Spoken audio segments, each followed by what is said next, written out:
안녕하세요. 대기업에서 레저 산업을 담당하고 있는 담당 멘토 김기동입니다. 자, 오늘은 소카 저와 함께 자세하게 살펴보도록 할 텐데요.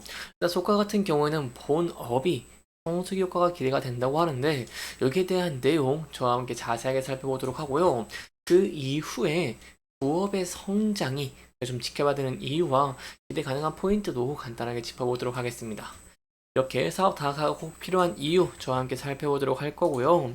마지막으로 저희가 소카의 차트 함께 분석하는 시간 가져보도록 할 텐데요. 소카 같은 경우는 전에 이렇게 지지와 저항을 많이 봤던 부근대에서 소폭 지지를 받고 있는 모습을 보여주고 있습니다. 따라서 저희가 이 부근대에서 어떠한 대응 전략을 짤 수가 있을지, 그리고 어떤 분들 지켜볼 수 있을지 여러분들에게 자세하게 설명해 드릴 테니까요. 영상 시청해 주시기 전에 자세하게 설명해 드릴 테니까요. 영상 시청해 주시면서 자세하게 설명해 드릴 테니까요. 집중해서 시청해 주시면 정말 감사하겠습니다. 일단 소카 같은 경우에는 특이점이 있습니다.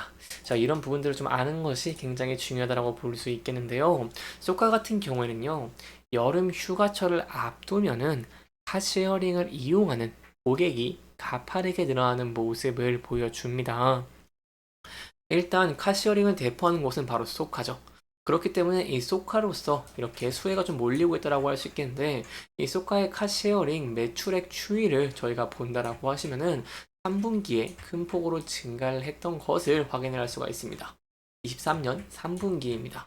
그렇기 때문에 저희가 이러한 면에서 봤을 때 이 3분기에는 성수기 효과로 인해서 실적을 기록하는 부분들을 실적 개선이 되는 부분들을 소폭 기대해 볼 수 있다라고 설명을 드릴 수 있겠습니다. 일단 소카 앱 사용자 같은 경우에는요. 지난해 6월에 51만 명에서 7월에 54만 명으로 증가하는 모습을 보여주기도 했습니다. 그리고 같은 기간 동안 신규 고객수 같은 경우에도 9만 2천여 명에서 11만 명으로 늘어나는 모습을 보였죠. 이 휴가철에 카쉐어링이 그만큼 인기가 많은 모습들을 보여준다는 것입니다.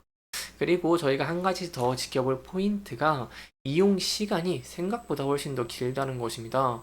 이 카시어링 소비자 문제 실태 조사가 있습니다. 한국소비자원에서 지난해 발표한 게 있는데 이 카시어링 같은 경우에 1회 평균 이용 시간이요 11.3시간이나 기록하는 모습을 보였다라고 할 수 있겠습니다. 이렇게 차를 빌리는 시간이 길다라고 한다면 대여금이 증가를 합니다. 효과 같은 경우에는 이 여행에 맞춰서 이 차종을 준준형이나 아니면 스포츠 유틸리티 차로 선택을 하면은 반나절만 빌려도 대여 요금이 10만 원을 웃도는 모습을 보여주고 있기 때문에 이제 여름철 성수기가 다가오고 여름에 차를 빌려서 여행을 가는 사람들이 굉장히 증가를 하죠. 그렇기 때문에 이러한 면에서 봤을 때 저희가 3분기에는 또 실적이 개선되는 부분들을 소폭 기대해 볼 수 있겠다라고 여러분들에게 제가 설명을 드릴 수가 있겠습니다. 그게 저희가 이 속과 카시어링에 대한 기대 포인트들 함께 짚어보면서 진행을 했는데요. 그렇다면 또 어떠한 부분들을 지켜보는 것이 중요할까요? 소카 같은 경우에는요, 사업 다각화가 굉장히 중요하다고 볼 수 있겠습니다. 이 소카가 스트리밍 모빌리티 생태계 구현을 목표로 하고 있죠. 이러므로 인해서 사업 포트폴리오를 좀 다각화하고 있는 모습들을 보여주고 있는데, 본업인 이 카쉐어링과 함께 공유 전기 자전거, 주차 서비스로 대표되는 부업을 키우면서 이 수익을 개선을 하고 이 수익 증대를 위해서 노력을 하고 있는 모습을 보여주고 있다라고 할 수 있겠습니다. 이러한 스트리밍 모빌리티는요, 카쉐어링과 공유 전기 자전거, 이 주차 서비스 등을 원스톱으로 제공하는데 초점을 둔 전략이다라고 이해를 해주시면 좋을 것 같습니다.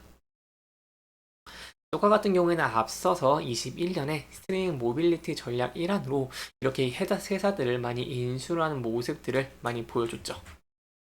특히 중장거리 이동 시에는요, 이 소카와 모두의 주차장을 이용을 하도록 이렇게 서비스를 구하는 모습들을 보여주기도 했습니다.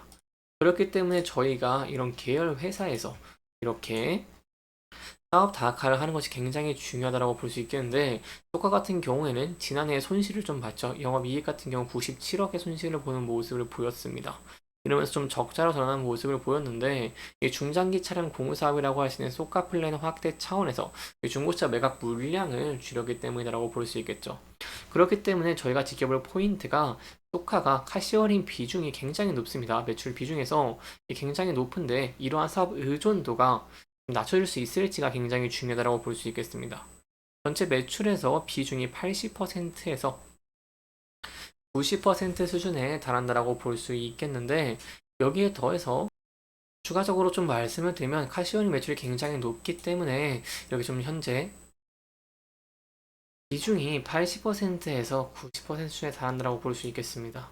이 9to1과 모두 컴퍼니가 하고 있는 이 플랫폼 신사업 매출 같은 경우에는 비중이 7%였다는 점을 저희가 생각을 해 본다고 한다면 이렇게 소카이 계열 회사 측에서 실적적인 측면들이 증가할 수 있을지 이로 인해서 사업을 다하카가 좀 더 가시화가 되면서 실적적인 부분에서 좋은 모습을 보여주고 그로 인해서 이 주가가 상승 모멘텀을 확보할 수 있을지 함께 지켜보시면 좋을 것 같습니다.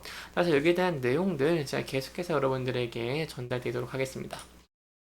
여기까지 저희가 소카의 이 성수기에 좀 기대되는 포인트와 이 사업 다각화의 필요성에 대한 내용들 함께 짚어보면서 진행을 했고요. 마지막으로 저희가 차트적인 부분 함께 살펴보도록 하겠습니다. 차트를 보시면은 최근에 좀 소폭 조정을 받다가 이렇게 반등을 시도를 했지만 이 주요 저항대 부분에서 이렇게 저항을 받고 주가가 좀 조정을 받는 모습을 보였습니다. 이렇게 상승폭을 반납을 하게 됐죠. 따라서 이 부분대에서 저희가 대응 전략을 짜는 것이 굉장히 중요할 것 같은데요. 앞서서 이렇게 지지와 저항을 많이 받았던 부분대가 있기 때문에 이 부분대에서 저희가 지지를 받을 수 있을지 함께 지켜보시는 게 중요할 것 같고요. 여기 중요한 이유가 지지와 저항뿐만 아니라 이 앞서서 이렇게 소폭 지지를 받았던 장기 이평선인 241선까지 얽혀져 있기 때문에 이 부분대에서 지지를 받고 반등을 할 수 있을지 함께 지켜보시는 게 중요할 것 같습니다. 다만 저희가 차트를 소폭 크게 봤을 때 이 부분대를 이탈하는 모습을 보게 된다고 한다면은 이렇게 많은 매물대가 쌓여있는 부분대들에서 지지를 받을 수 있을지 함께 지켜보시는 게 중요할 것 같습니다.